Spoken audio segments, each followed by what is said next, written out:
1.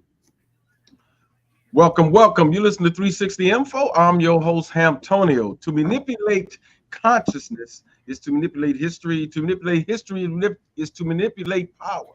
And to manipulate power is to manipulate possibilities. Welcome to the show. I'm back, guys.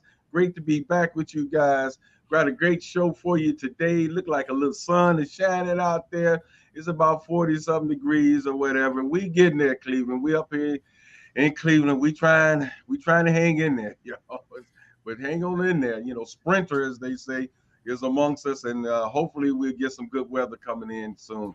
But when I came back here, and I had to bring you guys a great show. I had to reach out to one of my brothers from another mother. I call it because he's from Liberia, and I used to be involved into the Liberian Association. Actually, I'm the first African American and possibly the only African American here in Cleveland that was vice president of the Liberian Association here in Cleveland. And of course, my former wife was from Liberia, and I had a chance to tap her brain and to a lot of the culture and things that was going on, over in Africa, which intrigued me is very, very much. So we pleasure, to bring you guys a great show today. But in the remote studio, we got my good brother Vince. What's going on? Well, there's a lot going on this weekend. As a matter of fact, tomorrow at Tri-C Eastern's Mandel campus, there's going to be a premiere of a film called The Emancipation of Miss Millie. It's not too late for you to get involved. You can still get tickets and attend this red carpet event. There's going to be the screening, and then I'll be hosting a Q&A with the cast and crew, and also recording some interviews with those of you who saw the film and want to share your thoughts. So I'm going to put a link up on the 360 Info Network Facebook page so you will have an awareness of what's going on and how you can get involved. So that's coming up tomorrow. And we will keep you up to date on some other developments as they roll out. So again, welcome to 360 Info Network. Glad to have you. And we have a very special guest with us today. He is Sekou Kelleh. He's a Liberian citizen, a Pan African and culture activist. He's the president and the chief executive officer of I Care Canada, which is a non-governmental organization for cultural meditation, mediation, and social empowerment. He has several years of experience in humanitarian and community-based organization works. In 2017, he served as culture mediator for the Italian Red Cross in Catania City. His ability to speak several languages, including Mandingo, Hausa, English, French, and Italian, was highly helpful in making communication simple between migrants and service providers at emergency centers in Sicily. In 2016, he was elected first Secretary General of the Federation of Liberian Mandingo in Europe, a community and culture-based organization. Since 2021, he serves as the election committee chair for the Association of Liberian Immigrants in Kitchener and environs alike in Canada. So it is with great pleasure that we welcome to our airwaves and to the program once again, Brother Sekou Kelleh. My brother, how are you today? I'm good. Thank you for having me on 360. I'm very happy to be here. Since this is my second time being here, I'm always in touch with my brother Antonio. Even when he texts and I don't reply, he keep checking on me. So I'm very grateful, that I'm always here. And thank you, brother, Mr. Vincent Robinson, for actually inviting me. And I'm very happy to be here. Yes, well, we are certainly glad to have you. And we're anxious to have this conversation because today we're going to talk about Africa, but the evidence of the relationship between you and my brother Antonio, it's the evidence that we are one people. There's no separation between us simply because one might be claiming origin from the other side of the world, and one might say I was born here, but we're all Africans, and we need to have this very vital conversation. So once again, welcome to 360 Info Network. Antonio? Yeah, absolutely. Well said, brother. Well said. Absolutely. And, we want our listeners to pay real close attention to our good brother here. And, he has a serious connection, to what's going on over in the motherland. And it's something we have, continually to talk about here on the show about what's going over in Africa with some groundbreaking things, with some historical things that are going on over in Africa that we have to be paying attention. It's going to affect you one way or another. It's just a matter if it's going to affect you blindly or it's going to affect you with your eyes open. That's the question. So we're trying to open up your eyes and so you can prepare yourself for what's going on. And when you see things coming down in the national news, that you will understand what's going on and what is taking place, so you can make the proper moves. Because Africa is the future. There's no doubt about it. Africa is the future, and Africa has been pivotal for a long time in history because our European brothers and sisters, they've been trying to control the south of the equator for a long time. It's their survival depends on controlling all the properties in the countries south of the equator because it helps them to sustain themselves. You must understand that. And people look at Africa and these southern equator places and countries and wonder why they're not able to stand on their own 2 feet. That's purposeful. You have to understand that because the survival of the North depends on that. And so there's historic things that are going on in Africa that we have to be paying attention to. And that's why we reached out to our brother Sekou to kind of give us an update on what's going on over there on the continent. My good brother, could you tell just some recent developments that happened in Senegal that kind of sets up, the future or what's going to take place, which I was, predicting through research and listening to what's going on about what may catch on as wildfire that might take place in the whole continent of Africa to change the whole dynamics on what's going on. Could you let us know what's going on, brother? Yes. Thank you once again, for inviting me. What's been happening in the last few years in Africa, we will call it a revolution or the reawakening of Pan Africanism in Africa again. So let's go back, let's say 3 months. You heard about the military coup that happened in the Sahel region in West Africa, where 3 countries, Mali, Burkina Faso, and Niger, where they toppled the government. They removed the civilian government and they replaced them with military general. And the reason given was that these leaders were colluding with the Western leaders to steal the natural resources. And these Islamist jihadists who were coming from North Africa attacking these countries, because Sahel countries are very close to the Sahara Desert, so they share border with North African countries. So they are always attacked by Islamic jihadists. So these military generals found out that their leaders were complicit in sponsoring some of these groups, and they were also responsible in impoverishing their countries, and they were in some type of agreement with Western leaders to steal the natural resources. So they replaced them. So while we were discussing these 3 military generals, there's something interesting happened in Senegal, well, about a few weeks ago. So there was a general election, a presidential election.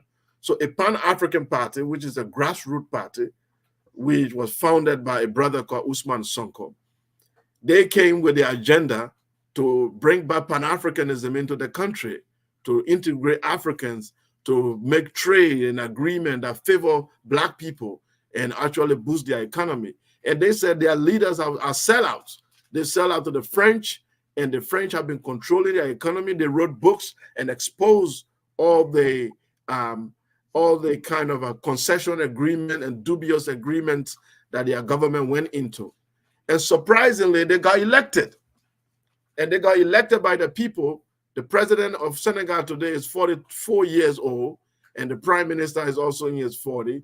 And this brings good news to the Pan-African war, that while we thought that Pan-Africanism is over, is an old idea, as some of the critics have said, today we have a Pan-African elected government in Senegal, and that's what we are here to discuss. Right on. Yeah. And that, the question that I guess we would want to know and ask ourselves, does that set the tone and set the stage for what's to come in the future? Because people have to recognize and understand how young the population is in Africa. Yes. The youngest population on the planet. where our European brothers and sisters across the planet, they have a diminishing population, around the way. And this is, and people don't understand, this is why this country is up in arms and trying to, turn things backwards at this point. I got to put in this quote real quick, what Dr. Whitaker said. Democracy works with a country that, or a group of people who's in the majority. It don't work. You know, when you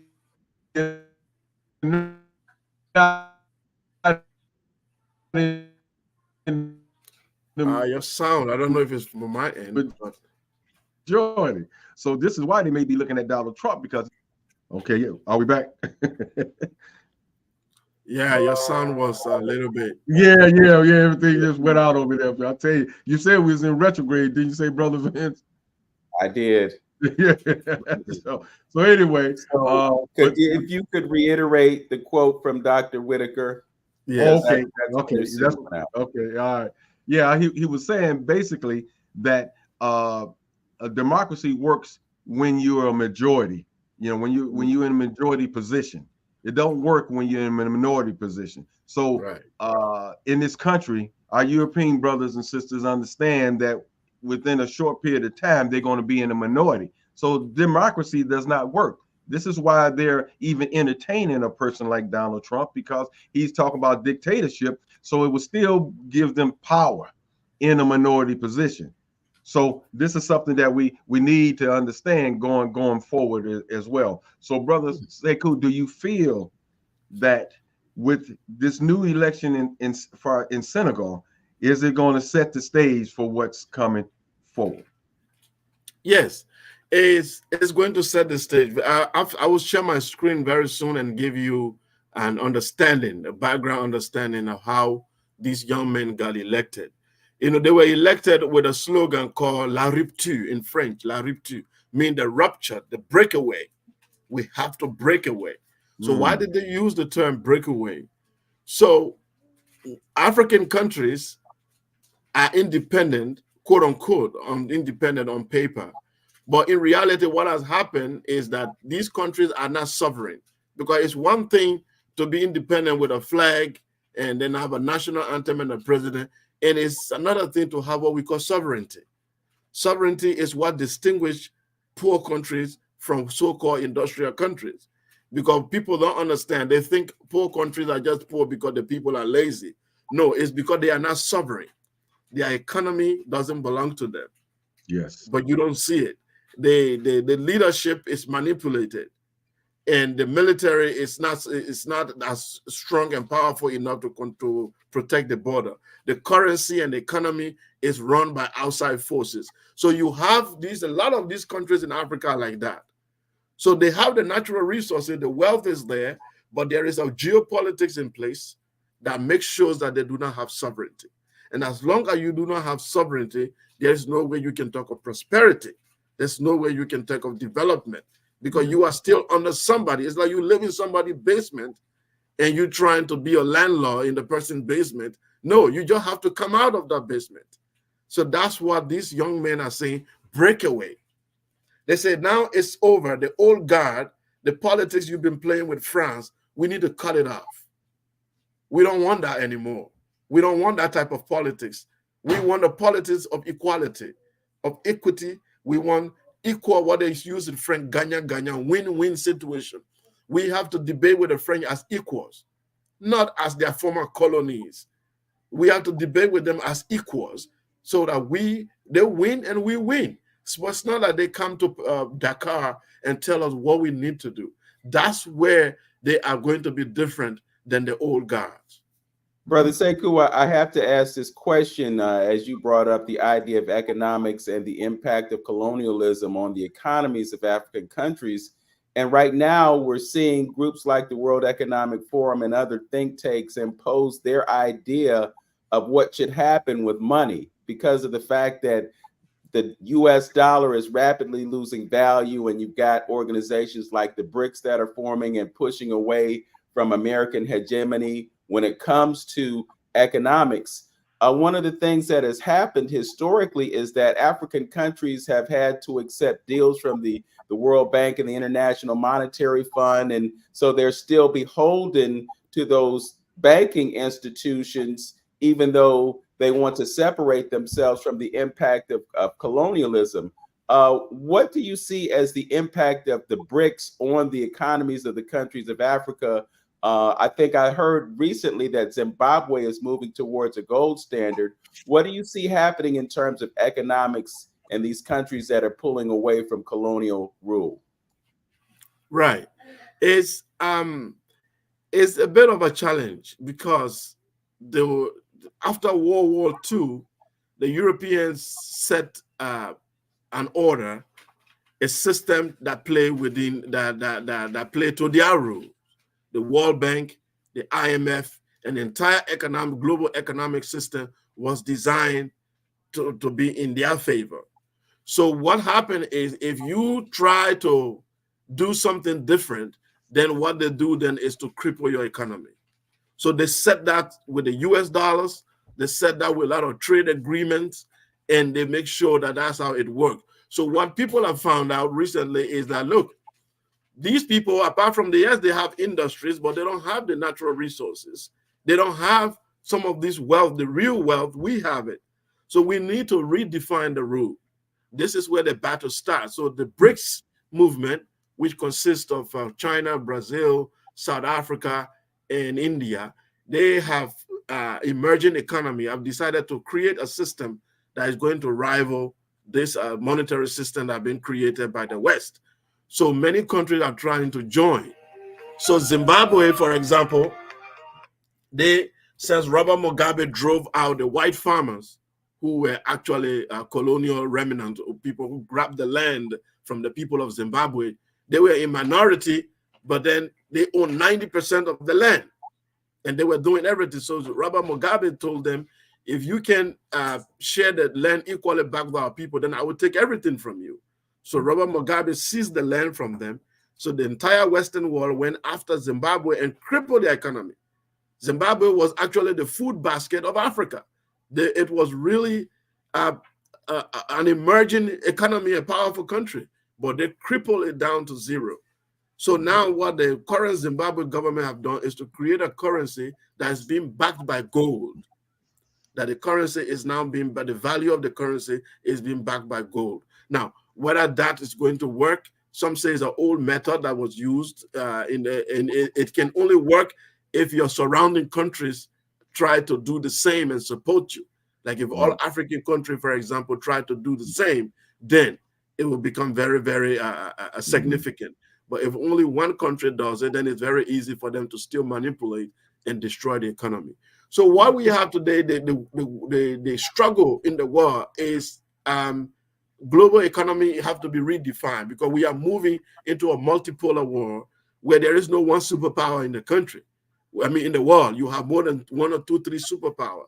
So now everybody can decide to be able to create your own alliance. You don't have to create alliance with USA or Europe by force. You can create alliance with China. You can create alliance with Russia. You can create alliance with anybody to be able to support yourself until you can build your own economy.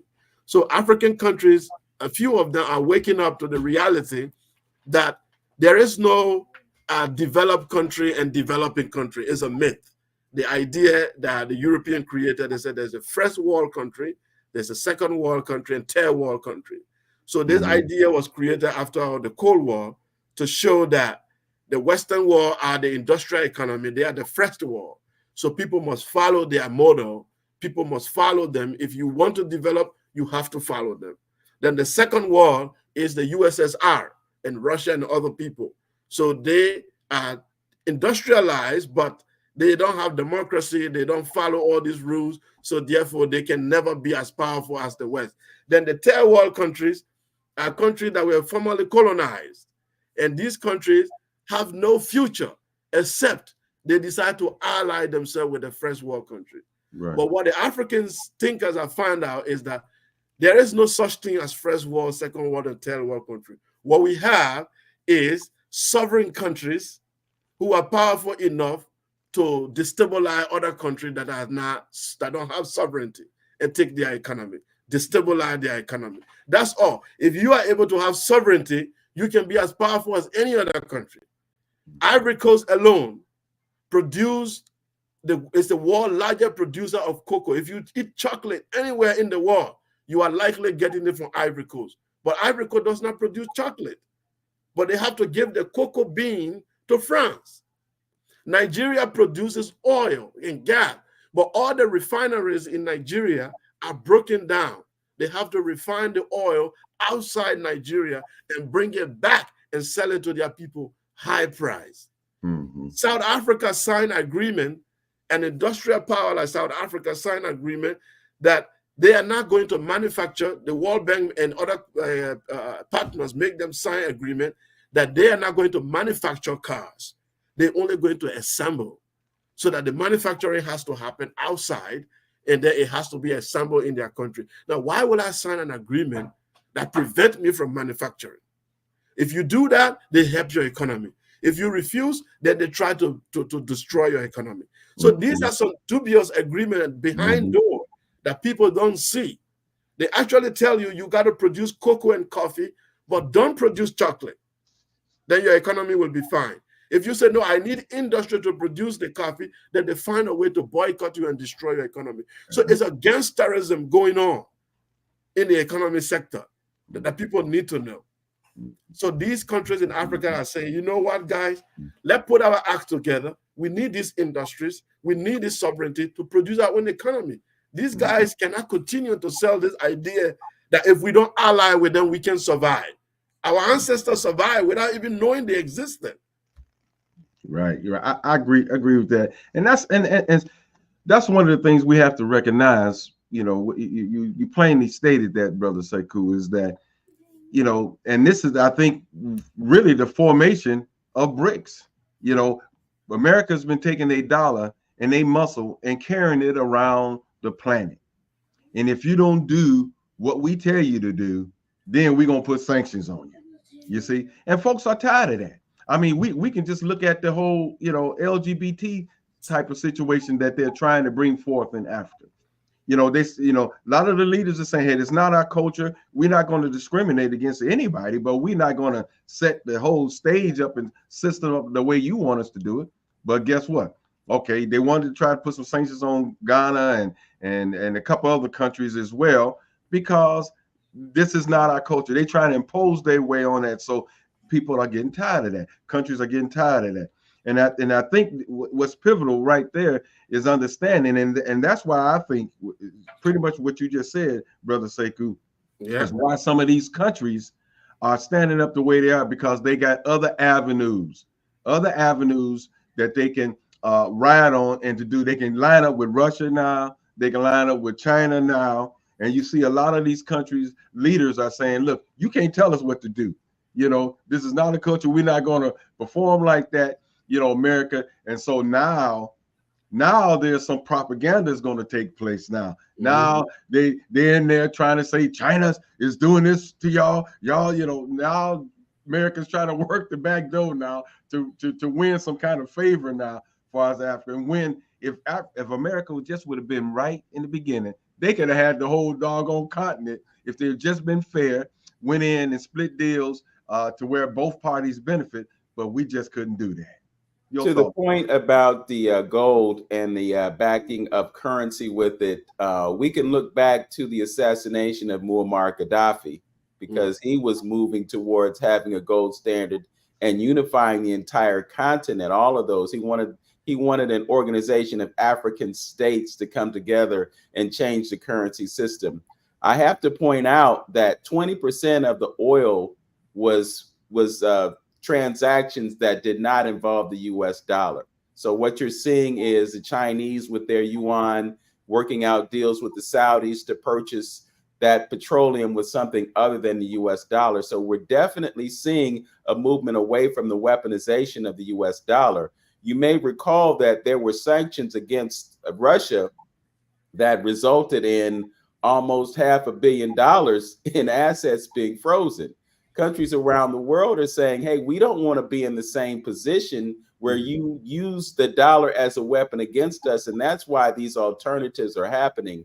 I'm just curious about the impact of this paradigm shift with countries that you mentioned, Mali, Burkina Faso, Niger, and now possibly Senegal, with people moving away from the weaponization of the US dollar and the impact that that has on the economies of those countries. Right. It's this new government of Senegal, for example, they campaign to end the CFA, the CFA, which is a currency designed by France, and the acronym CFA, it was in French, was actually it was called franc colonie. That means the colonial territory currency. So this currency is produced in France. They everything about it is controlled by France, and have a standard kind of exchange rate with the euro. French pretty much own the money. So they in the Senegalese new government saying, look, we need to get rid of this currency and go back to what our founding fathers of ECOWAS, the Economic Community of West African States, they have an idea to create a currency called ECO. So this ECO currency was supposed to be a currency for all West African countries. They were supposed to use one currency. But now France made sure that this ECO idea does not come to fruition. They frustrated the idea through Ivory Coast, because Ivory Coast has a puppet government. So the new Senegalese government are saying we have two options. One is either Nigeria try to take a leadership role and take its responsibility along with Ghana, and we create an eco currency for the entire West Africa, or we are going to ally with these military guys in the Sahel and create a new currency entirely, because the CFA currency cannot continue. How can we have a currency that even has a name, the acronym of it actually means that we are colony? First of all, people think, I don't know what they think, dignity is the most important thing in life. Dignity. You can take my land and I can get it back from you. You can steal my money and I can get it back from you. But if you take away my dignity, there is no other way for me to get it other than to fight. Because dignity is what defines everything. So if you have a country, you say you are a sovereign nation, you have a people, what is important is dignity, first of all. So how do you have a currency produced by another country? Will France ever accept for Great Britain or Russia to produce control their currency? They would rather die than see that happen.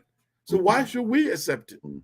And we have so-called intellectuals in Africa who can actually sit down behind books and say, yeah, it's okay. You know, so these young men are saying we have to end that immediately. We have to create our own currency. Whether the currency is good or bad, we have to find that out, because we shouldn't be afraid of making mistakes. This is one of the problems. And I always gave this story given by Sheikh Anta Diop. It's an analogy he gave anytime he gave his speech. He said the intellectual imprisonment of Black people in Africa can be likened to a 19th century slave who at midnight was released by his master. The master tells him, there is emancipation proclamation, you are free. You are supposed to leave now. And this slave goes out of the door at 12 midnight. He gets out and he finds out that there's snow and rain and storm and dogs out there barking. And he said, well, I'm free. The master's freed me tonight, but I can't leave. It's snowing out there. There's a lot of rain out there. There are dogs and all types of wild animals attacking me. So I'm going to go back and tell the master, let him give me one more night in his basement. Tomorrow morning, when there's sunshine, there's no more rain, and there's no more dogs, then I can go. Then the slaves go back and knock on the door, and the masters open the door and say, what do you want? You are free now. He said, well, there's snow out there, it's raining, there's dogs and all types of animals out there. So I want to sleep over. Let me come over and be your slave just for tonight. And tomorrow morning I can leave and go. And the master said, okay, go to the basement. And he goes to the basement and the morning never came. Every morning he asked the master, is it morning yet?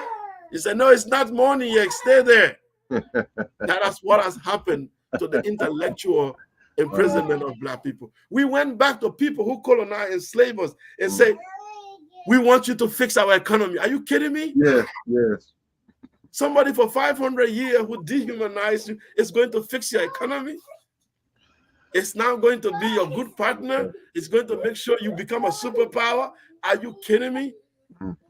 And to have an African country become superpower is to tell the Western world to commit suicide. They're not going to do it. So they benefit from the poverty of Africa, which is a poverty that was strategically created. So we need to fight. That's why these young men are saying we have to break away. It's an intellectual breakaway, cultural breakaway, economic, diplomatic, all breakaway. We have to recreate the term that we have with these people. So this is where we are. So I would like to share my screen a little bit, just give you a little understanding of what happened in Senegal before we can move on. So you have the two gentlemen on the screen. Oh, I don't know why I have this. Okay, these two gentlemen on the screen, they created a political party called PASTEF. You see on the right, on the left here in green and white. Okay. So the acronym is the African Patriot of Senegal for Work Ethics and Fraternity. So that's what it means in French, but it is the acronym there is called PASTEF. So these brothers, two of them were tax officers. They work in the government to be collecting revenue. So through that, they were able to uncover document upon document that actually gave French access to everything in their country. The French were controlling the petroleum and the gas, which Senegal is about to start production. The French were given like a monopoly in most of the economic affair of Senegal. They were allowed to do everything. And these guys found out that there were a lot of dubious concession agreements. So they decided to write a book. They were literally whistleblowers. So they formed a Pan African party to rally around the youth. And guess what? The government did not just sack them from office, they imprisoned them for saying the truth. So young people from Sheikh Anta Diop University took the street and said, you must release them. So they became the face of revolution in Senegal. And they ascribed to Pan-Africanism. And they call all African youth to support their movement. So what happened this month is that let me go back a little bit.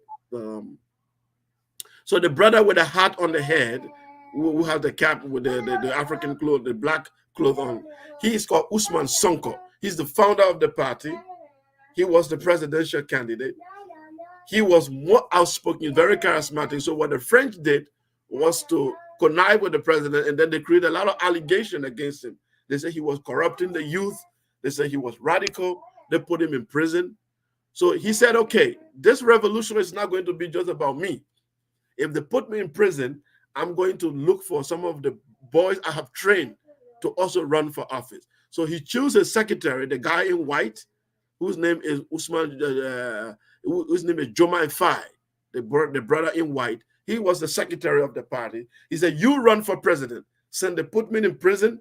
The revolution is not about looking for Messiah or Savior. It's about creating a consciousness where the people can take their own destiny. They can be able to be in charge of their own destiny. So we are not looking for Messiah. I'm not a Messiah. So my secretary will run for office. Guess what happened? The secretary got elected as president. Here he stands. When he came after the election, he came to take over from the outgoing president, Macky Sall. So here is the 44-year-old Jomai Faye, secretary to the Pan-African Party, who was 10 days before election, he was also in prison.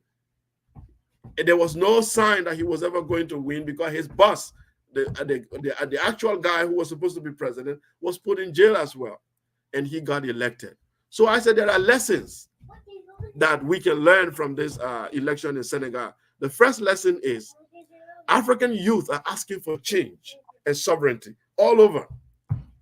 because we are tired of being portrayed as poor people while we live on the richest land on this planet. We need to change that.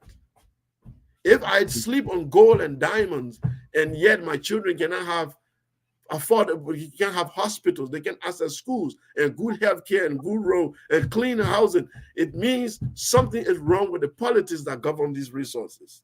So that's why the African youth are demanding change. 2, Pan-Africanism remains the greatest political ideology in Africa, whether you like it or not. We've tried the neoliberalism, we've tried all these ideologies coming out of the West. None of them have worked. The ideology that freed the continent from colonialism was Pan-Africanism. And the ideology that will bring Africa back to development is going to be Pan-Africanism. Like it or not, the signs are on the wall. And that's what we have to gravitate towards. 3, democratic revolution is possible without war or military coup. What these guys have demonstrated in Senegal is that we don't need to always take a gun and kill an African president, like we did in Liberia in the 80s with Samuel Kayando, or we did with Talbot, like we did like they did in other places around Africa. We can mobilize the people and overthrow these rogue regimes in Africa. All we need to do is to just create awareness, mobilize the African masses, where we can always change these guys, because you can never be powerful than the people. And 3, and that does not mean that military coup sometimes is not necessary, but it also means that we can use democratic process to always remove this rogue regime from power. And there is no force greater than the people. This is what the Senegal election has really taught us. So this is something you need to know about the geopolitics of West Africa. It's called the France-Afrique geopolitics. And I gave you an image here to give you an understanding of how this geopolitics works. The chicken or the cock standing here, the fowl, is actually it's a symbol of France. And here's Africa, a huge bag of corn lying on the floor being eaten by this cock. Now, it's a parasitic relationship. This parasitic relationship, the Western world is a parasite on Africa. But they always make it as if they are saving Africa. But in reality, their entire food, their survival depend on this continent. This is what people need to know. Africa has one of the larger arable land in the world, a land that you can cultivate and produce food to feed the entire planet. Africa has the larger reserve of fresh water. Where fresh water is going to be one of the most expensive things in the world in a few centuries to come. We have a large deposit. That continent is a natural paradise. We are not saying it. And what we need to do now is because there's a lot of focus on the natural resources of the continent. So what we need to do is to focus on the mind of the African. Come on. To become the most important resources. If the mind of the African become the most important commodity we focus on to make it powerful, then these resources will be saved. Otherwise, this parasitic relationship of France-Afrique is what has been going on while France continued to live on Africa's back. So Senegal in the 1960s was created to be the intellectual center for France-Afrique. That's where they built the UN headquarters, the UNICEF headquarters is. That's where all the major institutions of the Western world in West Africa are in Senegal. That's their intellectual center. Ivory Coast is the economic center for the France-Afrique. Then Chad and other places is the military center. So they have an entire structure in place. US has one of its biggest drone base in between Niger and Chad. They are operating. So this entire region are militarized, economically, politically, they are controlled. But when you are out there in the West, you are like Africans have leaders, they have presidents. Why are they not fixing their country? We are under siege. These countries are not free. They appear free to you on TV, but they are not free at all. This is what is going on. So this is why these young men are trying to say, we must break away from this cycle. Now, there's challenges ahead. Great challenges ahead of these young men. because 10 days before election, they got released from prison. The two of them here, Usman and Jomai Faye. Now, Usman is the main guy who was supposed to be president, but the court barred him from running, so he chose a secretary, and the secretary became president. But people are asking questions. Why were they released 10 days before elections? What were the negotiations that took place? Now, we are scared of the Mandela factor. If you know the Mandela factor, because we Pan-Africans, we have to be vigilant. We are not moved by emotions. We are moved by facts.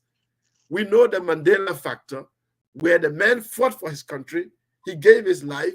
But a few days before his release, they went and negotiated with him to compromise the very revolution that he fought for, to leave the land in the hand of the white South African minority, to leave the gold and the diamonds in the hand of the South African white minorities, and to leave the wealth that was stolen from South Africa in the hand of the white minority. So Mandela got out. He became president. He became a Jesus-like figure, but sacrificing the future of South Africa. Now, we are afraid that these two brothers, 10 days before they are released, U.S. sent delegations. We saw delegations from ECOWAS because they became the most popular figure in the country. The young men blocked all the roads and said, you release them or there's no election. So they had no option. And there's rumor that they went to the prison and told them, we got to negotiate. We don't know what negotiation took place. We don't know. But we believe that these brothers have to stay true to their word because they promised the young people a glorious future. And that future, they must be able to work towards. And the good news is when they took over, they are 2 weeks now in office, they made some strategic moves that shown that they are definitely not on the way to being sellout. The first thing they did, they changed the name of the ministry. There's the Ministry of Foreign Affairs. They changed the name to Ministry of African Integration and Foreign Affairs. That's a Pan-African move. They said we're no longer going to have a Ministry of Foreign Affairs. No African is a foreigner in Africa. So we're going to have a Ministry of African Integration and Foreign Affairs. What we call foreign is Western countries. And they've met with World Bank and IMF and said, we put a pause on all the deal you had with the gas, with the monetary agreement. We want to pause everything and review it. They paused the gas and the oil operation. They said they want to review every contract. So far, we've not seen them moving on any part of being sellout, but we are watching. And we are watching as Pan-Africanists. Wow. Well, brother, I guess at this particular point, it's a good point to interject the petition that you're working on. Yes. Yeah. So you want to speak on that? Yeah. Yeah. I so put by my screen on there. So okay, great opportunity. No, I think I don't know the petition. I don't know whether it's on this slide or is I removed it. All right, but I can say it often. You can take it down. So yeah, that's not you can take the slide down. I will say it without looking at it because I have it written down already. So I told the Pan-African community that this is our government.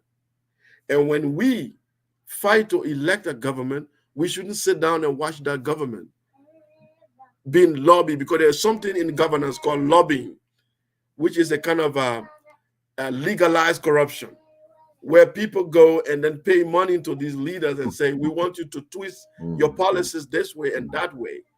So we, the Pan-African, shouldn't say, oh, we've elected a Pan-African government, now we watch and see what they will do. No, we should petition them. We should wake up and go to them and say, this is what we want you to do. Because the Pan-African ideology, they didn't create it. It was something you and I, we all met and we fought to continue to keep it alive on the social media. In writing, we kept it alive. And people have bought into this idea. And that idea has produced a fruit, which is a Pan-African government. So we need to petition them. So I said, I have 3 petitions. three ideas that I will put in my petition, and I want this idea to be developed by all Pan-African organizations. We can add more and be able to present it to the Senegal government. One, the first petition is, I want the Senegalese new government to pass a law to make Dakar, Senegal capital, a sanctuary for Pan-African activists.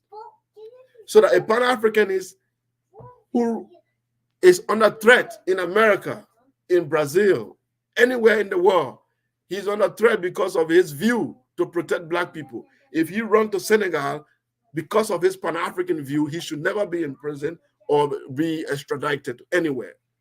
That should be a safe haven for Pan-Africanism. That's one. After that is done, the second petition I want is to create a Pan-African research center, a Pan-African Renaissance and Research Center. The purpose of this research center should be able to bring African thinkers and intellectuals around the world who subscribe to Pan-African idea. Because there's one mistake we always make. We think all Black people are Pan-Africanists. No, all Black people are not Pan-Africanists. Just because you are Black doesn't mean you are Pan-Africanist. Pan-Africanism is an ideology. You have to buy into it before you be a Pan-Africanist. It's just like the Western world. They have their Western ideology. It's not all white people. They fight Russia. Russia is white, but because Russia does not buy into their Western ideology, NATO ideology, they kick all other white countries that don't buy into it. So I'm going to interrupt at this point because we're having an issue with our signal, and this is not uncommon to happen on the internet. We have voice over internet protocol sometimes, and the signal becomes garbled. But I also wanted to remind the listeners that you are listening to 360 Info Network right here on AM 1490 WERE. Our guest is Sekou Kelleh. He is a Pan-African activist. He's also a citizen of Liberia, currently living in Canada. But as you can see, he is very well tuned into what's going on the continent of Africa in terms of politics and the economy. And we are talking about the recent election that took place in Senegal that saw the government replaced by some young folks who have a better idea of what needs to happen with the resources of that country and the people of that country. And as we talk about on 360 Info all the time, it is so important for young people to take the destiny of the continent of Africa into their hands as groups like the World Economic Forum and others deliberate on how they can reduce population, particularly African population. And we're also mindful of the fact that Europeans are not being born at the rate at which they are dying. So it's another critical issue. We have a few moments before we will break away to our exclusive YouTube and Facebook broadcast. So you'll be able to see a continuation of our conversation with this great brother who is tuned into what's going on the continent of Africa. My brother, I hated to interrupt, but people could not understand what you were saying because of the difficulty that we were having with the signal. Please resume. Okay. Thank you very much. So as I was saying, I have a proposal, and the proposal is to write a petition to the Senegalese government. And this proposal should be supported by Pan-African organizations. I need just 5 Pan-African organizations to come together to improve this proposal and make it and put it together as a petition, so we can write to the African Integration Ministry in Senegal and to be able to meet the president. In that petition, one is that we are asking for a sanctuary law, a sanctuary bill to be passed to protect Pan-African activists in Senegal. When they come there, they should always be protected. 2, we need a Pan-African research center that will bring together African thinkers, Pan-African thinkers, to be able to come and share their ideas, innovation, discoveries, research, to be able to share it to the Pan-African world. So that together we know the progress we are making, so that we can be able to trace what are the new ideas and what are the new things on ground that we need to focus on, or what are the introspection that we need to do.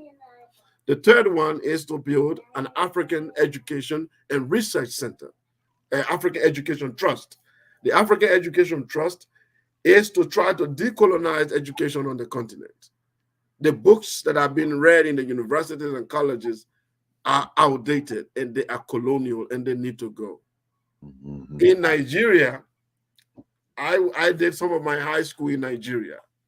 One of the books that we read is that there's a man called, I don't know, I've forgotten his name, who discovered the river Niger.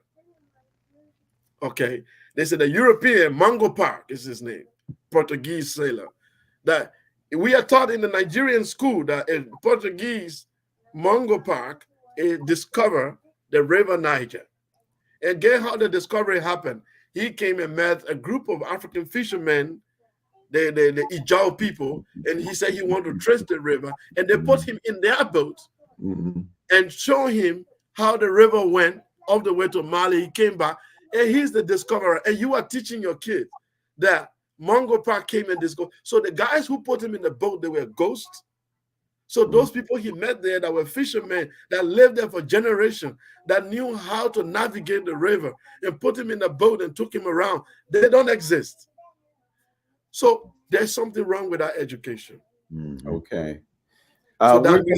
We're gonna continue with this explanation, but we're gonna have to break away as our engineer has informed us that we have about a minute left. So I want to encourage everyone to continue viewing this conversation on Facebook and YouTube. You can actually go to 360 Info Network on Facebook. You can go to my YouTube channel, which is Vince Robinson. You can also go to Hamtonio's YouTube channel, which is The Journey with Hamtonio, and you'll be able to continue to listen to this great brother telling us what's happening. You know, this is the Baragani moment right now, and we're learning what's going on the continent of Africa as our young people wrest control of their resources and wrest control of their country away from the colonialist powers that have dominated their history for the past couple hundred years. This is 360 Info Network. We would like to thank our engineer, Heaven Roberts Dixon, for making this broadcast possible. And we'd also like to thank you for listening. So as always, know yourself, love yourself, be yourself, make today your absolute best day, Cleveland and the rest of the planet. And we'll continue our conversation on Facebook and YouTube. Peace. Peace, everyone. Peace, peace. So thank you for joining us on Facebook and YouTube. We would not be doing what we're supposed to be doing if we didn't ask you to like, comment, and subscribe. As you like, comment, and subscribe, it has a beneficial impact on the algorithms. You get notifications about when we go live. And the other beauty of doing things the way we are doing them now is that you can view the broadcast after it happened. So if you were in between here and there and you weren't able to tune in on your radio, you can go to our YouTube channel, you can go to our Facebook page, and you can see these broadcasts after they happen. So, Brother Sekou, you were talking about a petition that you were suggesting to the government of Senegal. Hopefully they will take you up on it and establish this research center for Pan-Africanism and continue to explore the benefit of the resources that happen in those countries. What else can you tell us about what's going on in the three other countries that you identified? Obviously, the change in government has impacted those countries in terms of wresting control of the resources that the colonialists wanted to continue to dominate. What impact has the government change had on those countries as you can see it at this point? You're speaking of Mali, Burkina Faso, and Niger. Yes. Yes. So Niger, we've definitely the press is giving, the Western media, once you go against their norm, then they have to keep giving you a bad press.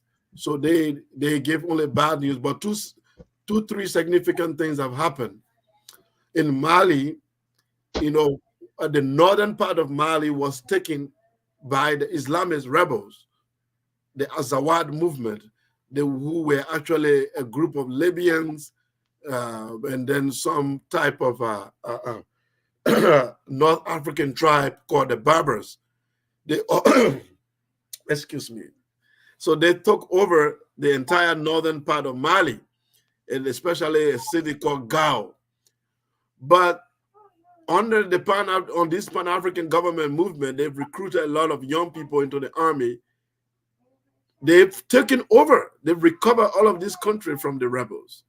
And these territories, the French were there, the Germans were there, all these Western powers were there with all their military equipment. They couldn't recover these territories. They were even negotiating with these Islamists. But since they left, their prediction was that this country will fall to the Islamists within a few days. But the reverse has happened. These military guys were able to recover every inch of their territory from the Islamists. So that's very, very remarkable. Very, very remarkable. Absolutely. So that means determination is everything.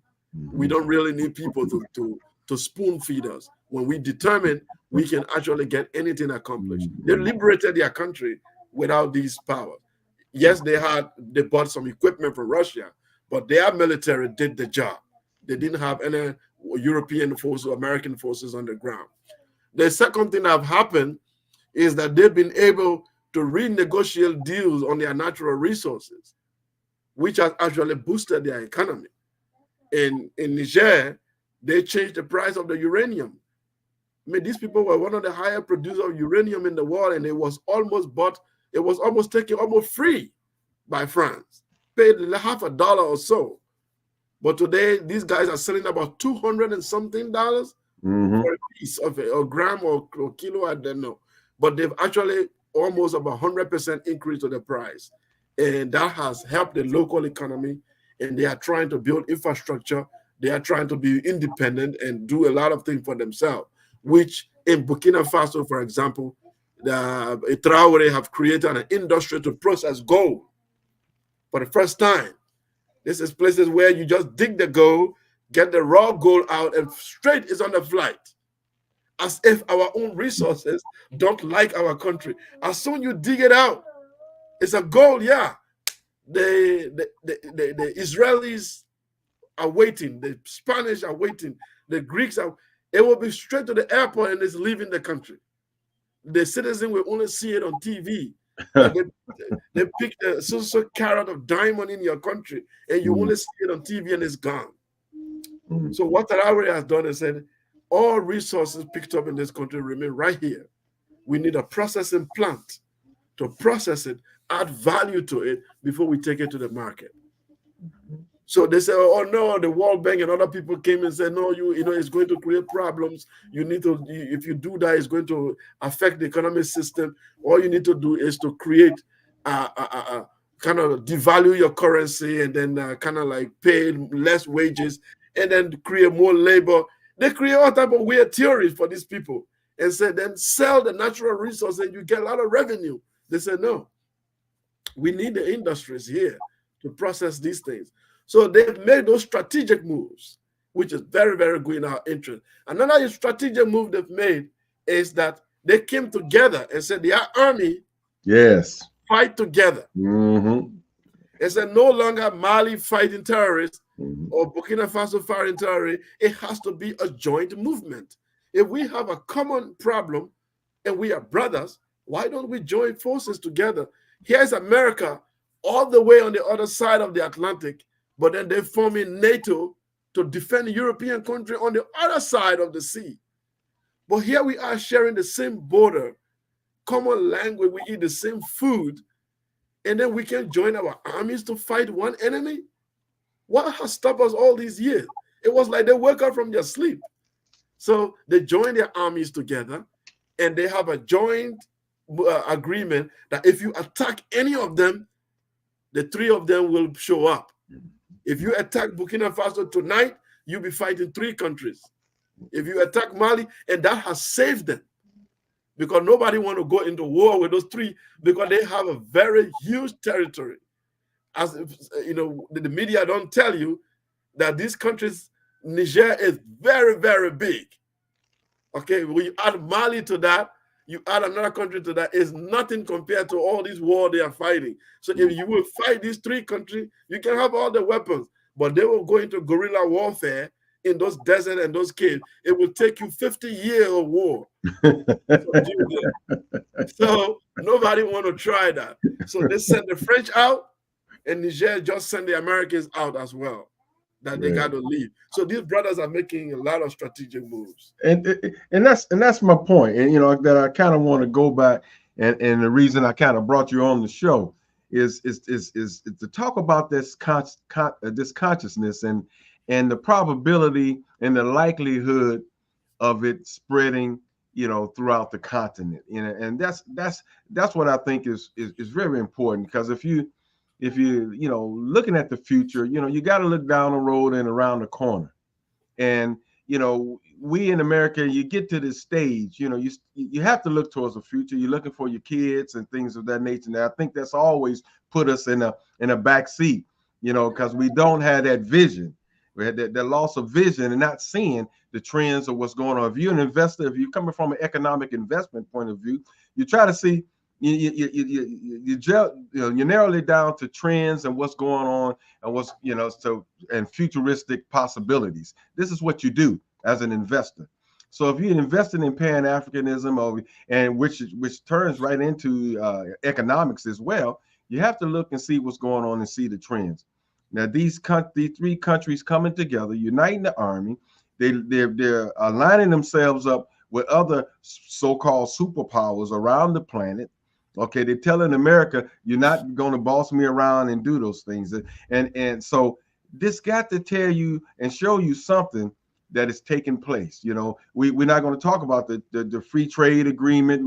You talk about the border situation that's going on. They're working on the visa portion of it as well. Several countries, like you said, are starting to want to produce their own stuff for their own country, and bases like, and Vince brought up about the gold standard situation for the dollar. If you're not under a rock, you should be paying attention to something is happening here, and this is the call that I'm just trying to say for my people over here in Africa. Maybe not everybody, but just to be paying attention to what's going on with this country, because the internet, I think, we created it anyway, the internet, but it has brought forth this making the planet smaller, and I think it was very helpful in waking up a lot of our young brothers and sisters over there, and I guess it didn't help with Trump calling it butthole countries as well, and it kind of offended some people as well. So that's what I want to kind of focus on a little bit too, about the consciousness of the young folks, and to try to give our listeners and our people who may be thinking about going back and Pan Africanism the insight on what the trend may be going far as the consciousness of the folks and the young folks. Yes, there's been a great shift in the consciousness of this generation. Even I myself, I can attest to that, and I myself is a testimony to that. That there's a great shift on the continent. The young people, we've traveled around and we've seen other countries. We've seen how we've been treated. We've seen people who, like us, how they have been treated. And we sat in the same class with Europeans and white people. We get better grades. We beat them in math. We beat them in all other subjects, in psychology, in science, in chemistry. So when we come back and we find out that their country doing better and our country are not, then we say it is not that we do not have the same intellectual capacity, but it is because there is an underlying politics and an agreement that is not working in our favor. So that's what we need to change. That's what young people are saying. We need you to demystify governance. We want to see everything now. We want to know what agreement being signed, what the hell is going on. And social media has done a lot of great job in pushing that agenda. People want to know everything now. And in fact, one of the things I even said I will include in my petition, but I'll kind of like put it in a way that this government will understand, is that when you are building economy like that or sovereignty, what you do, you go around the world and start looking for black millionaires and billionaires. Give them a different option or incentives to encourage them to come. and invest. Don't go around looking for World Bank. They will come, because where there is honey, the bee will naturally come. When you have animals, the lions will come around. You just make the environment conducive, and everything will go well. But target your brothers first. Look for the billionaires in the African American community and what have you, and say, hey, I'm making different deal with you, different from white corporations. If you're an African American millionaire, this is a safe havens for you to come and invest. This is what we do. An agreement that he will never have in Europe, he can never have in America. Give him that advantage, because don't follow these rules, because white Europeans follow the rule when it's in their favor. Once it's not in their favor, they don't want to play the rules anymore. They did that with the global warming stuff. Before the war, before the Nord Stream pipe was broken in Russia and Ukraine war, they said clean energy, no more carbon. We have to do this. They were going around terrorizing everybody about global warming. But as soon as the Nord pipe was broken and they have energy crisis, they all went back to coal. They broke the rule. The Paris Agreement didn't work anymore. In African countries that were following the rule, they were like, oh, what's up? Why are you guys not following the rule? They're like, no, we follow the rule when it is in our favor. But when the European life is threatened, no rules works anymore. But we are the only people who think we have to follow some type of economic rule or global rule. Let me tell you what happened in Italy after World War II. After World War II down, they had a prime minister called Silvio Berlusconi. Silvio Berlusconi wanted to build the economy of Italy. And he found out that Italy doesn't have any colony. There's nowhere to exploit like France. And he wanted money. So he told all the Italian mafias around the world, he said, I don't care how you make the money, but just give 10% to Italy and your money is protected. Every millionaire Italian, I don't care how you got the money in America. I don't care how you got the money in Europe. Just come back to Italy and gave the government 10%. We are going to protect you. We're not going to extradite you anywhere. And every Italian mafia boss started moving their cash into Italy, and they were protected, and the economy went boom. You're playing by the rule with these people as if you live in a paradise. No, we don't live in a paradise. The world is a jungle. And you don't want to play with rules with these people. You got to find the rules that works for you. I'm looking at Pan African government in the Sahel and in Senegal. Go after, there are a lot of black people in the world that are millionaires. There are a lot of rich people in the African American communities that are investing in an economy that doesn't work for them. Provide safe havens for them and tell them, look, invest in we gave you the energy sector, the electricity, the water, the agriculture, power, commerce. Come, we gave you the first priority. All the multinational companies of European have to wait. You black billionaires, we give you the priority first. Come produce the clothes we wear in Senegal and entire West Africa. What riches? That's why when we are telling of Pan-Africanism to our brothers, we are not saying that put your American passport in the toilet. That's why I keep telling people, we are telling you, let's build a solidarity economy. Like our brother Kanye West, when you made one anti-Semitic comment, you went from a billionaire to zero. Imagine if you were in charge of your clothes. All the clothes we wear in West Africa were produced by Kanye West company based in Senegal. You can make all the anti-Semitic comment you want, your economy remain. That's what we are talking about. That's real power. Okay? But when they can take it away from you anytime they want, you don't have sovereignty. So that's what we want, that type of economy. Our billionaire, they should stay wherever they want. The world is for us. Solidarity economy. I'm glad you brought that up, Brother Sekou, because what we're seeing right now is a movement towards globalism and this one world government. But that's antithetical to the idea of sovereignty. You know, historically, you'll see that the United States would invite African leaders to America. There was no agenda. There was no plan. There was nothing that came out of it. And the African leaders was just supposed to feel special because they got an invitation from the United States to come to America and sit in a room with the president or some dignitary. But what happened in those exchanges is that when they went back to Africa, they gave up something and they didn't get anything in return. So they continue to be exploited.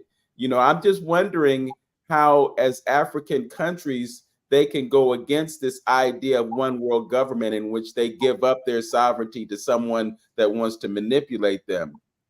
The elephant in the room is that while we have this conversation, there are also conversations about some type of an event that mirrors what happened in 2020 when they shut the world down, and then everybody becomes beholden to the interests of the WHO and, you know, all these other organizations that have been basically manipulating things in their favor. And I'm just hopeful that at some point we will be able to stand up and say, we want to be responsible for our own destinies. We want to have control of our own resources. We want to see development within our own countries and push back on the notion that you expressed earlier in our broadcast about this third world status.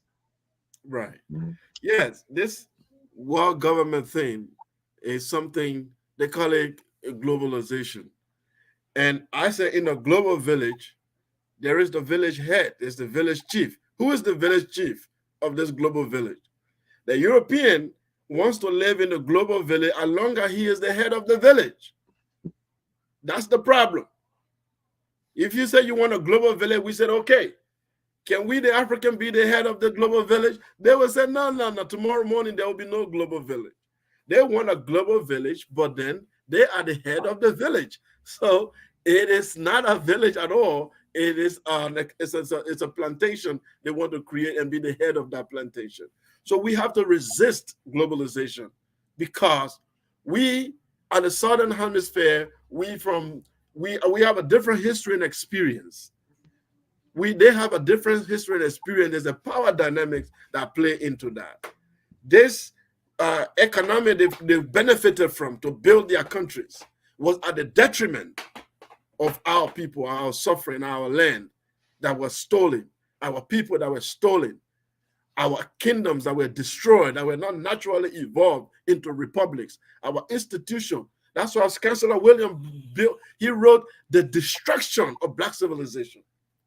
Our civilization was destroyed for their civilization to be built. So for you to ask us to have a global village based on that, we have to redefine.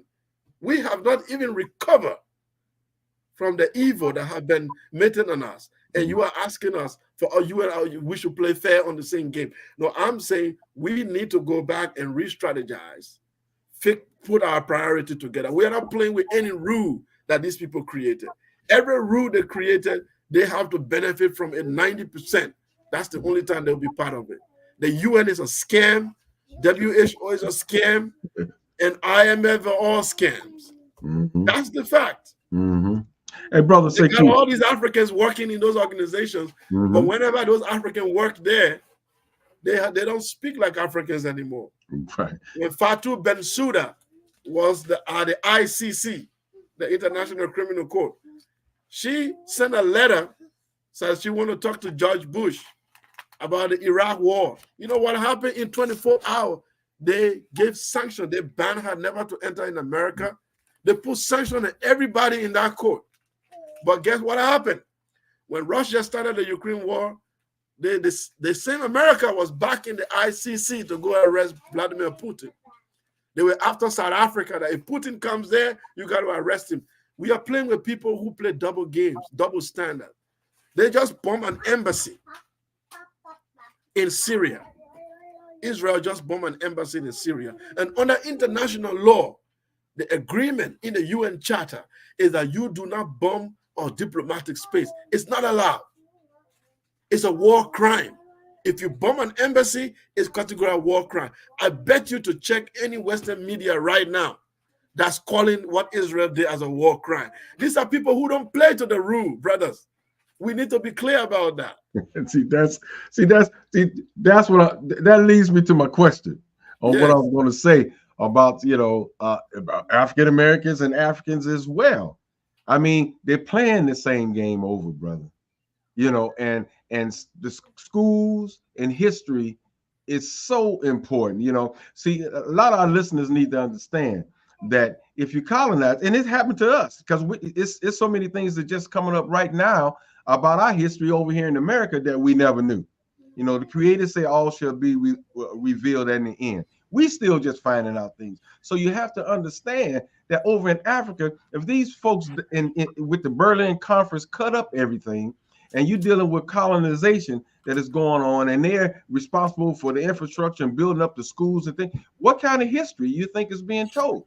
So a lot of our African brothers and sisters don't know their history, don't know this thing. And so those are some of the wheels that are turning, and that is changing. And that's what we need to maybe fuel, because we got our good brother, Dr. Whitaker, and sister Arikana, and all of them is talking about the school of thought, changing the school of thought to a point to where, you know, we start educating our brothers and sisters, and we need to know that they're playing us both against each other, you know, and that's a important piece that has to be disseminated throughout the continent of understanding, along with us as well. We have to get to that point, and the only way we're going to get to that point is dealing with history and understanding the same game that's been played on, and understanding that we all got a common threat, and that's what we're going to need to unite ourselves to bring us out of it. And they need to know the importance of owning and restoring back their own African traditions, and leaving and going away, getting away from those colonial ideologies, because you still got people that's in the court in Africa that's still wearing the white wigs when they go to court under the colonial practices. You know what I'm saying? So I think that is very important. Yes. I remember when it comes to playing to the rules and the double standard of the West, I always remember my childhood story when we were growing up in the village with our sisters. So we would try to play soccer. And what you guys call it soccer, we call it football. So we would try to play football. So our elder sisters, they would say, here are the rules. You don't use your hand. You can't touch the ball with your hand. You have to use your feet. But when we outrun them with the younger folks and the young boys, they said, no, stop. Once you want to score, they said, stop. We have to change the rule. I think we can use the hands now. Then they use the hand. When they score, then it's okay. But by the time we get the ball and we want to score, they say, wait, they changed the rule. It was just my childhood memory, and I remember that. This is what these guys are doing. Whenever they see that you want to do something that will benefit you, they change the rule. And they glow the so-called international law, international rule, where everything trap they put in the way to keep them in power. Once you go against that rule, they say, no, you can't do that. You can't have nuclear weapon, but we can have it. Or you can't do this, but they can do it. Oh, South Africa, you can take the land from the minority. But America, you took the land from the natives. Who own the land in America? And they will tell you everything that they are doing, they have done. They said, don't do it. So we have to understand this, that this is a game. And this planet, nobody's coming to save us. We have to just decide and say, you know what? Enough of this nonsense. We need to strategize. We need to work for the prosperity and the common good of our people. We need to decide the rule that we want to play to. When they create a rule, we have to scrutinize that rule. If it play in our favor, it don't play in our favor, we don't need to follow it. And if by not following it doesn't mean you are breaking any rule. They just made the rule. That's what they do in America. They create all these rules. I find here in Canada, there's a community that have this overdose problem, white community. The government made it an emergency. It became a respectful TV program. People decided there's no imprisonment. Even if they found them with the drugs, they try to give them all the help they can. They try to provide every assistance, government funded.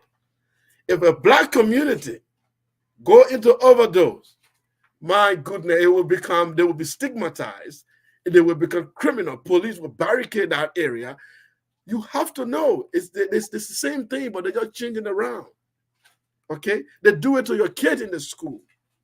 What our other kid will do, it will be taken as play. Your kid do it, there will be a report that your kid is violent. And you don't even follow up. You just get angry with your kid. No, they are dramatizing and trying to change the rule for your kid. You have to follow up all of these things. They try to put it in the head of your kid that they are violent. while the kid was just real play. But when their kid do it, it's okay. So you have to understand how this psychology works, how they is also implanted in their power dynamics, their politics, their economy, our relationship. Everything is impacted by this double standard. And if you don't understand it, that's why African countries are stuck. They think there's an international law out there that they are following. Oh, no, you can't do this in the market. The free market says this. Oh, no, you can't increase the price. This is the price of God. You can't increase it. I produce the cocoa. I can decide and say, you know what? My cocoa is 200 tomorrow. But France will tell Ivory Coast, no, you can't do that. We have to see how many Italians are drinking coffee this month. Then we will decide how much you can sell it. So, and the entire population of Ivory Coast is waiting for France to tell them how much is cocoa next month. Why? Why? We should decide. We produce our stuff. We own the coltan. We own the uranium. We have the gold and the oil. God damn it, we should decide the price. They shouldn't decide the price for us. The moment we allow them to decide the price, that's where we lost the sovereignty. Yes. You know, brother, I got to bring this up because this is something that we deal with here in Cleveland a lot, and I'm sure Cleveland is not unique in this. But sometimes we can be our own worst enemy. You know, we're kind of divided in a sense because you have Africans and then you have Africans in the diaspora. And you are the evidence of an African in the diaspora because you're outside of Liberia, which is your native country. But I guess what I'm wondering is what we can do to create more unity within our world community. You know, Africans many times come to America. They're told not to have anything to do with us, speaking in terms of Black Americans, if we can use that term. And so that they come to America, they isolate themselves. We don't really have the cohesion that we should have as Africans all within our respective countries. What kinds of things do you think can be done to kind of mend the disunity that occurs within our people and get us to a point where we can lock arms and realize what and who the enemy is and do what we can to retain our rightful place in the world structure? Yes. I said something a few years back, and some people think I was being radical, and I was not. I said, we Pan Africanists that have this consciousness, we were supposed to have our government without a country. We don't have to wait until that there is a country that successfully agrees to Pan-Africanism. If you count the number of people who adhere to Pan-African ideology around the world today, I think we will be close to 1 million. If we are close to 1 million, that means we are 1 million strong. That means we are economic power right there. Why the Marcus Garvey and other people, Sylvester Williams and all these people, they had a Pan-African Congress. There was no country. They met in UK and other places. They had a Pan-African Congress. They elected a leader, and there was a business. There was a movement. They were all in respective countries, but they had an entire Pan-African structure that was advocating Black solidarity, advocating for issues that deal with Black people globally. They were also advocating how to enrich themselves and become powerful, making business and strategic and political moves in their respective countries. But they have this global togetherness. That's what Pan-African is supposed to do. But what we've done on the last few years is that we all relegated to our countries, and then we sat down waiting to see what's going to happen. And that was the big mistake. Yesterday, I was on a show, on Satneta's show, where a brother called Dr. Muhammad Ali, he was from the Nation of Islam, but these days he's claiming to be Aboriginal American. Where we had a show, and then we went on, we were discussing. Then there were a group of them there. They are like, we are not Africans. We are Black Native Americans. And then you Africans are forcing us to be African and what have you. So I went there yesterday and I gave my own view. I'm like, look, it's not the idea of someone wanting to force you to be African, or we African coming here and someone need to force us for us to be closer to our brothers in America. The truth is that our history is what we need to look at. When we look at our history and we look at the facts of our history, then we have to build solidarity based on that history. The reason why many people don't want to be African, the reason why Africans who are not educated or who are not informed don't want to associate with Black American is because they think that association brings no power or benefit. That's the truth. Me calling me African, what would that give me? I don't want to be associated with that. You want to be Black Chinese? Yeah, I want to be Black Chinese. China is powerful. So I'm Black Chinese. Wow. You want to be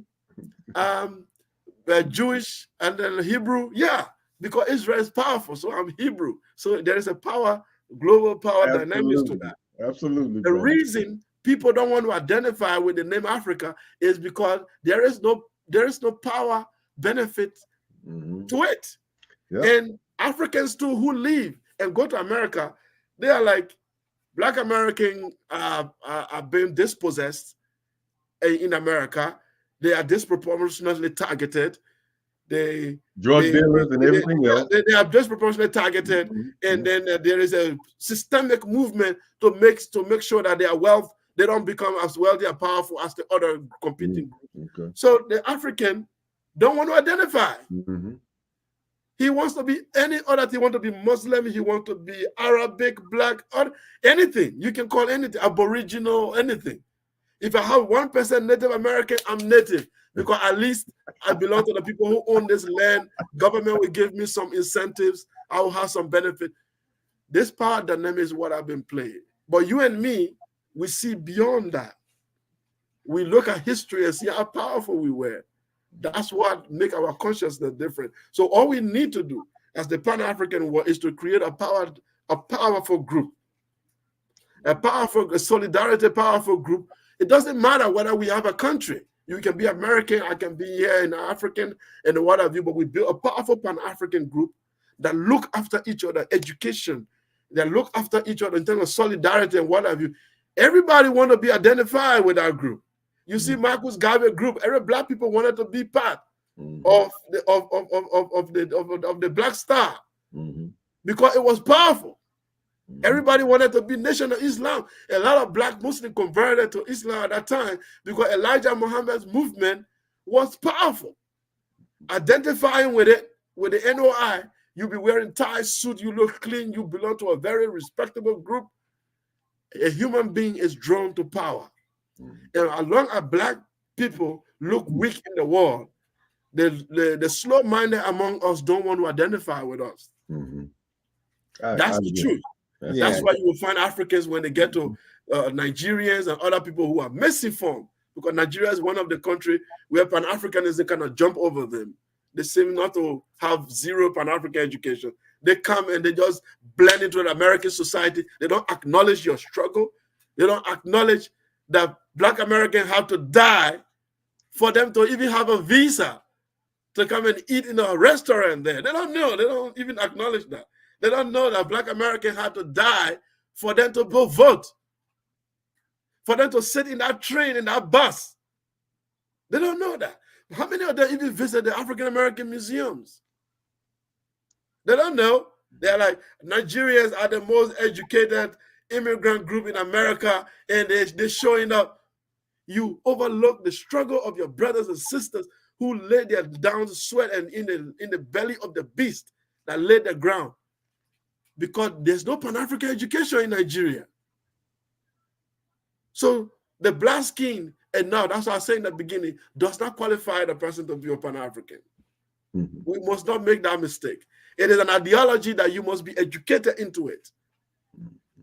I was born in a Sunni Islam, trained to look towards Saudi Arabia as the land of promise, as the land of God, to see Arabic as the language on which Allah Subhanahu wa Ta'ala is going to judge us in the last day in Arabic.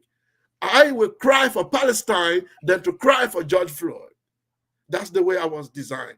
I remember September 11th when it happened and George Bush sent the army into Iraq. I remember as a teenager, I was crying in front of the TV because there were Arab soldiers dying. And right there in Congo, there were people dying I don't even know about it, but I was crying because an Iraqi children were killed, and I had trauma because that's how the Black people have been trained. The Black Christian are designed towards Israel. The Black Muslim are designed towards Saudi Arabia. Nobody is designed towards Africa and African agenda. So that's why Pan-Africanism needs to take the lead. We need to form a global solidarity. We don't need to wait till we have a country. We need to have that global solidarity, annually elect our leaders, decide our economic, decide strategically in the world what we need to do. Zionism that created Israel did not have a land. It was an economic political movement. Zionism was powerful until they were able to force the British to give them Palestine, to be Israel today. It was an ideological movement. So Pan-Africanism need to go back to that same thing. Today, internet have made it easy for us. We can stand together. We can have a fund. We can decide that every year in the Pan-African community, we are going to produce 100 scientists. We're going to sponsor certain Pan-African children into STEMs to study this particular area of science, so that in the next 100 years, if you are looking for astrophysicists, you will find Pan-African children to be on the top list. We can design those strategies for ourselves. So yeah. I'm saying it is the Pan-African duty to educate Black people. Otherwise, every Black person want to gravitate toward other powers because there is no power in our middle. Yeah, I think that one of the important things that you pointed out was just the importance of identity. And, you know, we're confused when it comes to identity because we don't necessarily relate to nationhood. And the reason for that is because our minds have been erased of our connection to Africa. But this is one of those situations where science and history have a marriage. So we can look at our DNA and we can examine our DNA and determine what our roots are.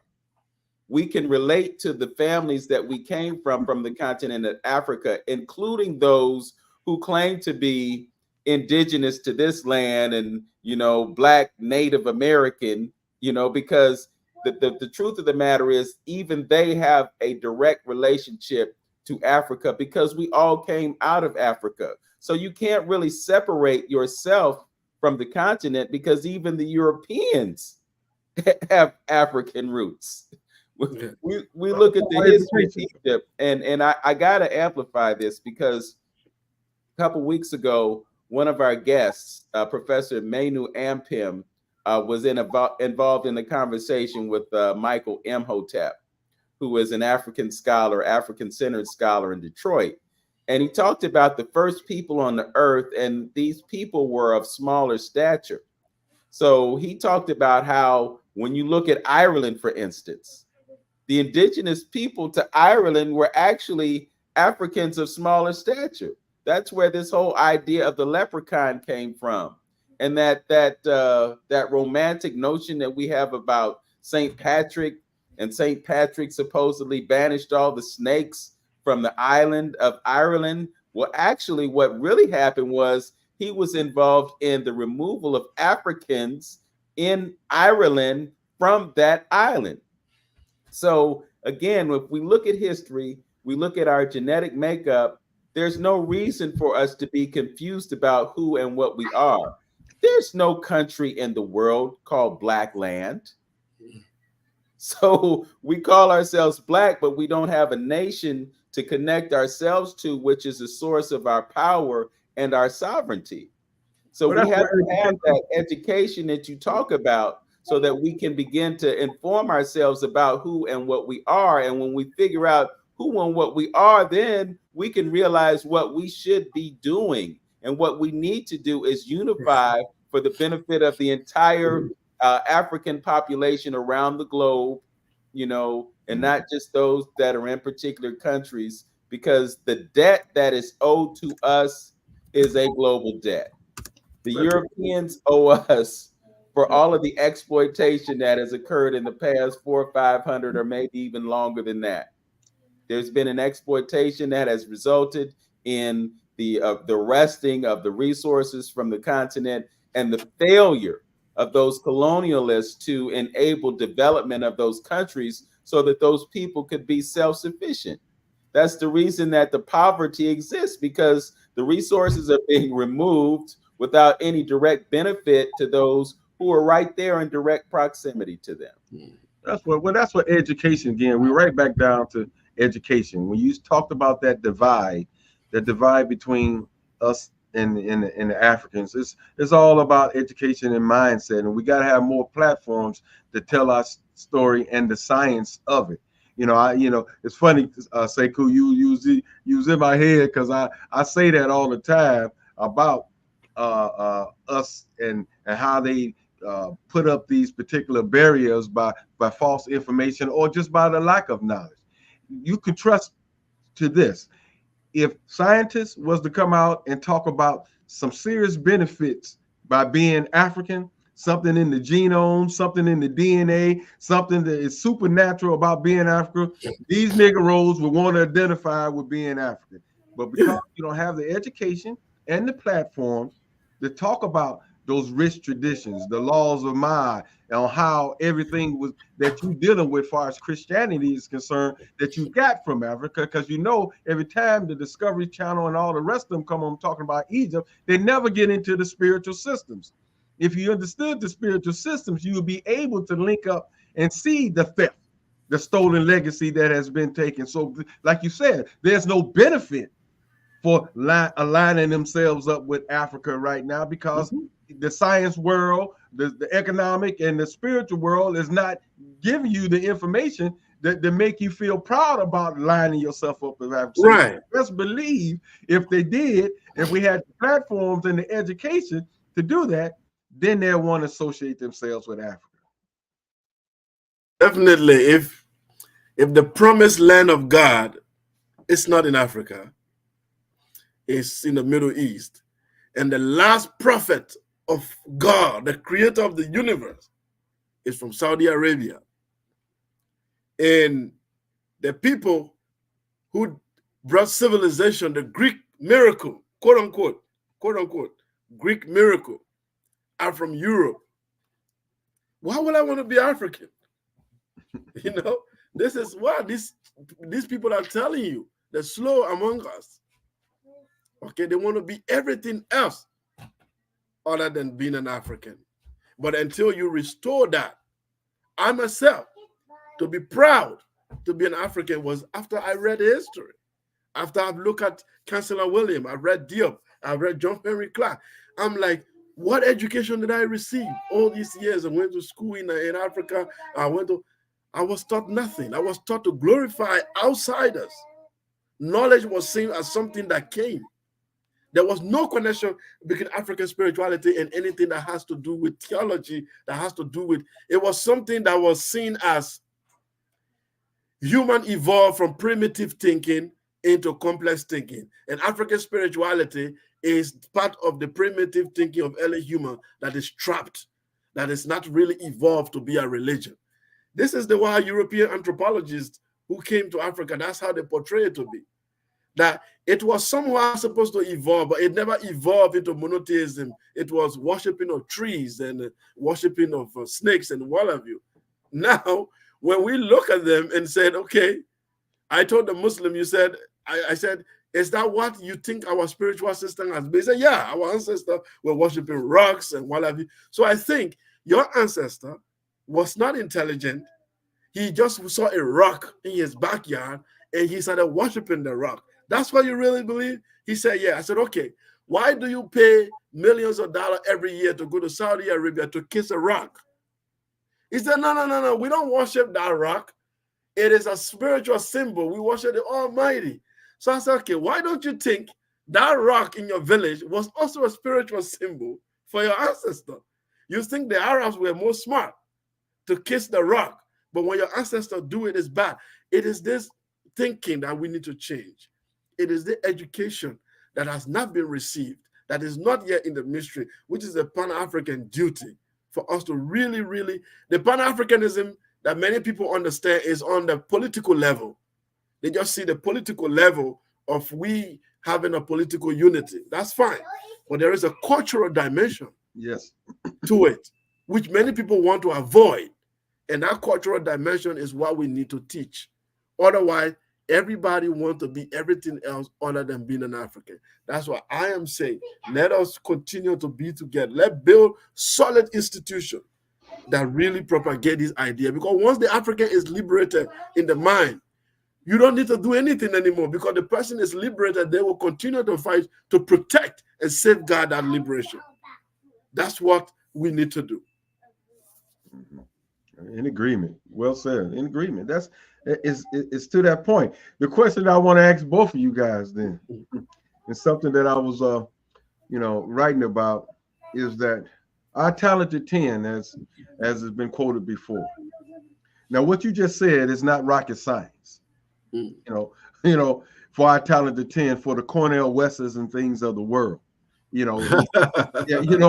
yeah.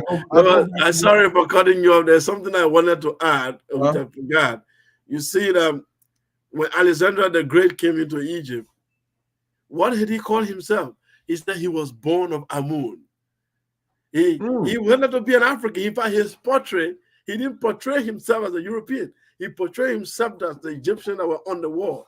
If you see many of the Ptolemaic pharaohs, they try to portray themselves as black people. Yes. Why? Because there was power to be black. It meant power. All the Greeks teachers in Greek those days, you have to, even if you have never been to Egypt, you have to lie and say, I was in Egypt. For you to be respected, you have to say, I was in Egypt. Then everybody says, oh, no, he got knowledge. If he was in Egypt. So everybody in the Homer, one of the most important earlier intellectual work in Europe, they said the gods, Zeus, every year have to go to Ethiopia on a pilgrimage to purify himself.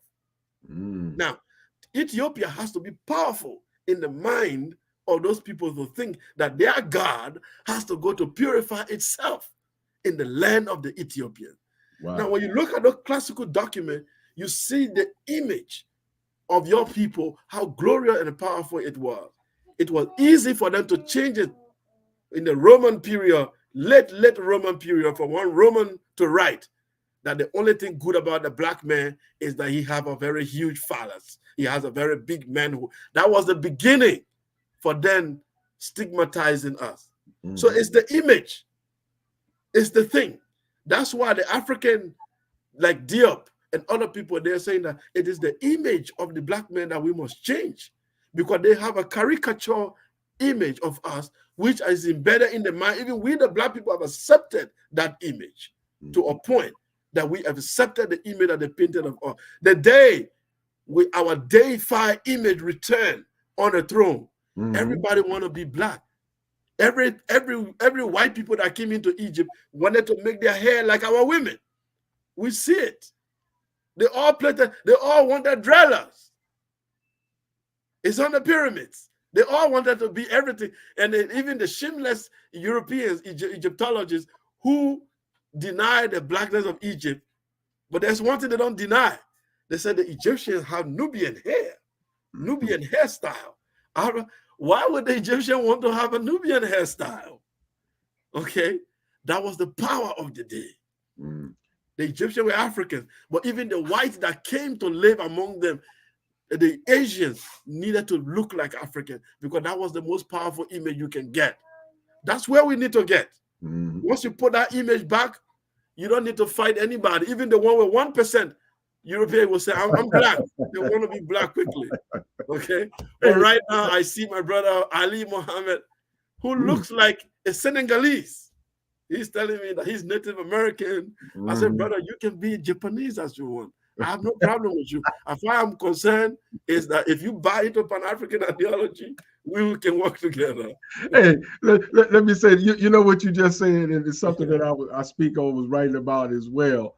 It goes right back to what we was talking about. We're 1%. We'd rather identify at this point, identify with anything. What you just said, our Greek brothers and frat brothers. I know I'm hurting y'all a little bit, but come on, y'all. You're around there getting branded in the name of Greek, and all them symbolisms and everything else is African, and they got it all from there. But you rather identify and call yourself being a Greek than being African. Come on, man. Come on. Please. So Brother Antonio, what was the question that you wanted to ask? Yes. Oh yeah, I forgot about it. Yeah, basically just saying, what is it to the point that if you got our talented 10 like Cornell and all the rest of them don't understand or will not,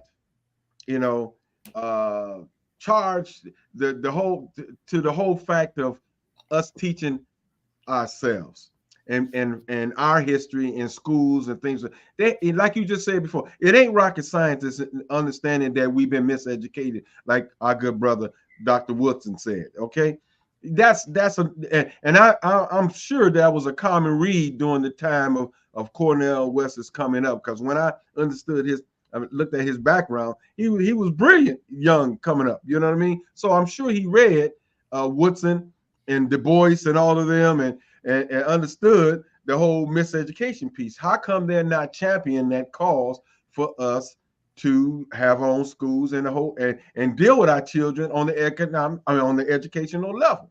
I can't get it. Well, it's I'll put it this way. One of the important works that I have read, I'm not a fan of Greek literature, but there's something I read on Plato Republic, which I love, is about a group of men who were put in a dungeon and they've never seen light or sun in their life. And they were made to face the wall, and there's a huge fire lit in their back. So all they saw was shadows. Even those who brought food for them and set it down, they always see shadow. So for them, reality was shadow. Until one of them escaped out of the dungeon, and he went out and saw reality and saw the light and saw everything. And he was amazed. And he was really, really, really impressed. And he came back to the dungeon and told his friends. He said, "Friends, I have seen the reality. The shadows we've seen on the wall, it's not the reality. There's real reality out there. There's tree, there's water and everything." And the men in the dungeon said, "We have to tie him up. He lost his mind. There's something wrong with him." And they tie him up and they oppress him. And to a point, the men who saw the realities started to think actually that probably he could have been mad. He started believing the popular narrative that probably he could have lost his mind. Possible that what he saw outside the dungeon was fake. He started buying into the dungeon shadow again. So what am I trying to say? What has happened over the years with so many Black intellectuals like Cornel West, like one other one, what is his name? Gates, Louis Gates, and all of these people. The problem is they have seen the light. They know the truth. They have read some of these books.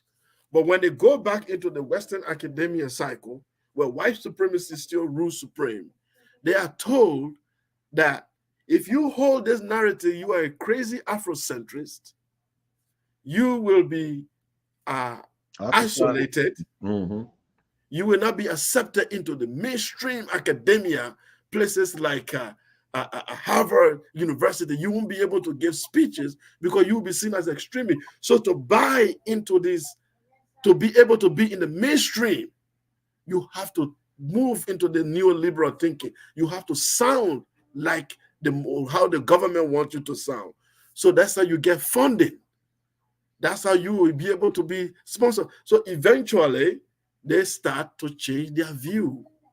And eventually they find themselves, they know it, but then they find out that by standing on that view, it affects everything that makes them to be powerful as they are. So they have to buy into it. It's happening to a lot of Black scholars. Even we, on some level, all of us. I remember when I started my NGO, I call it, I gave it a very Afrocentric name to be able, because my intention was how to get Afrocentric books into Black people in prison in Africa. I was not focused here at all. The organization will be formed here, but my idea is to get African classical books and go target our brothers who have been incarcerated in prison and what have you, because all they read in those prisons is Bible and Quran. So, but if I can give them African, but when they come back, they become militant for Pan-African movement. So I gave it, and my woman looked at the title of my organization. She's like, yeah, I have a problem with the name you gave. I said, why? She said, well, you need funding from Canadian institutions, and you are being radically Afrocentric with this name, and then the name sounds like you are excluding other people. Then I started receiving attack. Then one of my friends called me also. He said, I love this organization, but you need to do something about it, because how will you get funding? Everybody started coming after me. I'm like, okay, I will change it to I Care Canada. Will that work? They're like, okay, that sounds better. So I changed the name to I Care Canada. But then I started doing some reflection. I'm like, how did I even change my organization name? That's how powerful. That's for me on a very small level. Tell me somebody on a higher level, how they push them for them to dilute their stand. The society is pushing us to dilute our stand every day, because it go against the norm. It go against the standard of what they want it to be. So you got to sound like them. You got to sound like other people. You see our brother Obama in power, how he was talking, as if he forgot the struggle and the history of what has happened, the incarceration of Black people. He has to talk like George Bush. He has to talk like other people over there. So this is the system. So Cornel West and others, you don't have to count on these people. And one of the things also I want us to know in this struggle, it is not all Black people who are going to buy into Black struggle. In fact, there will be a substantial number of Black people who will stop it from happening, who will stop Black liberation from happening. In the day of slavery, there were slaves who did not want slavery to end. Probably they were managers.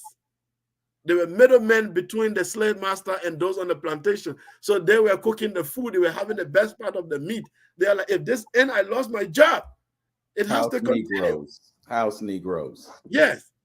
There were people today, gatekeepers, who don't want to let go. Okay? So we have to look at those people for who they are, and look at those who have bought into the ideology itself, and be able to consider them as part of our own. I'm not making them, me coming from a Muslim background, I don't see all Black people as Pan-Africanists. I know Black people in Africa who are forming Boko Haram, an Islamic movement to Islamize Africa, to submit to Saudi Arabia. There are Black people who are moving around, want Black women to cover their faces. They're all Black. In fact, there was a point, all this planet was Black, so we have the good, the bad, and ugly among us. We have to take note of that and not be mistaken and see a brother like us. Oh, he's a brother. No, he might just sell you out. He might just sell you out that he sold the Black Panther movement. Every organization we formed was infiltrated by us through the enemy. It's not people from outside. They brought people among us to destroy it. So we need to know that. Yeah, see, well, you've said it eloquently, and I'll restate it. All of your skin folk ain't kinfolk. And yes. I'm reminded of J. Edgar Hoover, who was a Black man, but he also realized that the greatest threat to what I call pseudo-white supremacy is Pan-African intellectual thought. And I guess we're going to have to end it there, because you let us know that you need to step away at 1 o'clock, and we're pushing up on 1 o'clock. So, Brother Sekou, this has been absolutely amazing. You have shared so much information with us today that we have a better view of what's going on the continent. You kind of opened up another can of worms in the last few comments that you made, and perhaps we'll have another conversation about that as we continue our dialogue. But I want to thank you for joining us on 360 Info Network today. Thank you so much. I'm really glad to be here, Brother Antonio. Thank you always for, keeping in touch. And Brother Vincent, I'm really, really grateful. I would just like to close with my parting comment will be on the main idea of Pan-Africanism is to be allies. And when you turn to the subject of allies, I love how the word allies is rendered in my language. So in Mandingo, the word for ally is badenya, badenya. And badenya means, literally, it means children of my mother. Those are your allies. Why children of your mother? Because in the African, polygamy is something that is allowed in our society. So the man can have 2 wives, but then every mother brings up her kid. So my mother's children and I, we live in the same house. We eat the same food. We are likely taught by the same teacher, who is our mother. We grew up with the same ideology and philosophy. We have the same understanding. So my mother's children are my natural allies because we've sucked the same breast. We've eaten the same food. We have the same thinking. Now, your adversary or your opponent in the Mandingo language is Fadenya, my father's children. Now, it doesn't mean your father's children are your enemy, but the concept of adversary is my father's children. Why? My father can have 2 wives, and we all have the same DNA, but we are brought up in the 2 houses of 2 different women. We may not eat the same food every day. We might not have the same teacher, which are our mothers. We might not have the same orientation and understanding of what is bad and good. So while we may have the same DNA, we have 2 different orientation. So your father's children in the Mandingo psychic is the symbol of your adversary. Your mother's children or my mother's child is the symbol of your allies. And so somebody to be your ally is not necessarily because you have the same DNA. It is necessarily because you eat the same food, you have the same orientation, you have the same teaching. Like your mother brought all of you up with her idea and her philosophy. So you have common values. That's what makes you allies. So in Black America, don't make a mistake that every African-American brother is an ally. Is he your mother's child? Is he your Badeya? Badia. Yeah, is he your Badeya? Do you guys have the same values? It is what makes you allies. Because if I'm going to war, I need people, the soldiers behind my back, to be my allies. Otherwise, they're going to shoot me. Okay? So just because DNA, we will continue to struggle. We never get there because we think we look alike, so therefore we are allies. No, there is Badeya and Fadenya. That is how the Mandinga Empire used to see adversary and an opponent. Do we have the same values? If we don't, then I treat you with suspicion first. If we have the same value, then I'm naturally inclined to think you understand the code. So with that, I said thank you once again for inviting me on 360. All right. Well, thank you for joining us. And as always, know yourself, love yourself, be yourself. Make today your absolute best day. Peace, everyone. Peace and blessings, my brother. Thank you. Yes.